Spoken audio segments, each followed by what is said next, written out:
Noin 20 vuotta sitten ja sitä aiemmin rakennetut omakotitalot ovat yleisesti energiaremontin tarpeessa. Lämmityslasku on vuosien varrella kasvanut johtuen sekä rakenteiden vanhenemisesta että energian hinnan noususta. Lisäeristäminen on vanhoissa taloissa pitkäikäisin sekä taloudellisin vaihtoehto energiatehokkuuden parantamiseen. Myös asumismukavuus paranee, kun vedon tunne vähenee. Lisäeristäminen on turvallinen ja järkevä ratkaisu rakenteen sisäpuolelta tehtynä, sillä ulkopuolinen lisäeristäminen monesti tarkoittaisi koko julkisivun uusimista. Ulkopuolelta eristettäessä räystäät todennäköisesti jäisivät liian lyhyiksi ja ikkunasmyykit rakentuisivat paksuiksi. Myös ulkopuolisen lisäeristeen liitoskohta sokkelin jäisi rakenteessa kylmäsillaksi, koska lisäeristettä ei voi viedä sokkelin päälle ja perustusanturaan asti. SPU-eristeet ovat sisäpuoliseen lisäeristämiseen kosteusteknisesti erittäin turvallinen vaihtoehto, sillä SPU-eristeet estävät sisäpuolisen kosteuden pääsyn rakenteeseen erittäin varmasti. Koko eristepaksuus toimii höyrynsulkuna, eikä tekijä huomaamattaan tee eristeeseen reikää. Rakenne pääsee kuitenkin luovuttamaan rakenteessa olevan kosteuden ulospäin, eikä kosteusvaurioita pääse syntymään. SPU-eristeet ovat lähes palamattomia, mikä entisestään lisää eristeratkaisun turvallisuutta.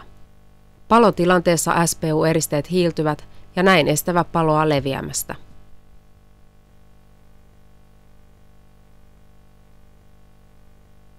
Eristelevyjen asennuksen työvälineiksi käyvät normaalit käsityökalut, kuten käsisaha, mitta ja mattopuukko. SPU-anselmin läpiporaamiseen riittää normaali porakone rasiaterällä varustettuna. Saumavahdon pursottamiseen suositellaan käytettäväksi pistoolia.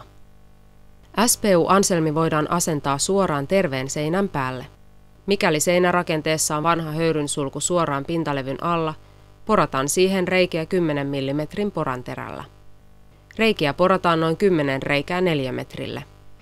Eristystyö aloitetaan mittaamalla huonekorkeus ja sahaamalla asennettava levy 20 mm huonekorkeutta matalammaksi. Ennen ensimmäisen levyn asentamista pursotetaan saumavahtoa seinänurkkaan. SPU-anselmi-eristelevyn taakse voidaan pursottaa liimaraidat. Liimaa voidaan käyttää apuna varsinkin levyjen kiinnittämisessä kivirunkoon. Eristelevy asennetaan asennuskiilojen varaan 10 mm irti lattiasta.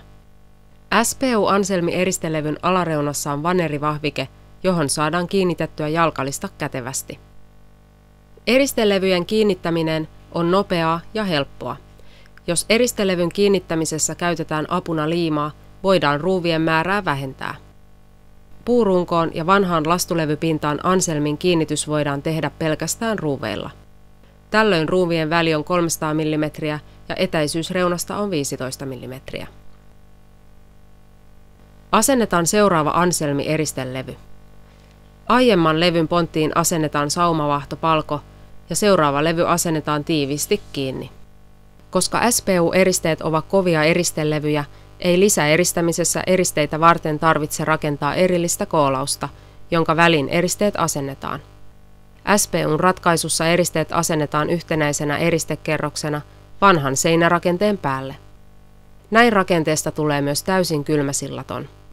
Koolauksen tarpeettomuus myös säästää huomattavasti rakennuskustannuksia niin materiaalien kuin työnkin osalta.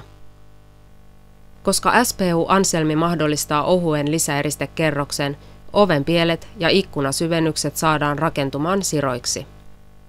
Ennen eristelevyn asentamista ikkunakarmin tiiveys varmistetaan saumavahdolla. Ikkuna- ja oviaukkojen kohdilla levyyn tehdään lovitukset. Kevyitä eristelevyjä voidaan leikata, jyrsiä ja porata mitta tarkasti. Oikeaan mittaan työstetty eristelevy kiinnitetään samalla tavalla kuin muutkin seinälle asennetut eristelevyt. Levy nostetaan asennuskiilojen varaan ja painetaan tiiviisti seinää vasten. Kiinnitys viimeistellään ruuveilla. Eristelevyn takana voidaan käyttää mekaanisen kiinnittämisen lisäksi liimaa. Ikkuna- ja oviaukkojen listoitus voidaan tehdä käyttämällä normaaleja peitelistoja. Listat voidaan kiinnittää joko mekaanisesti tai liimaamalla.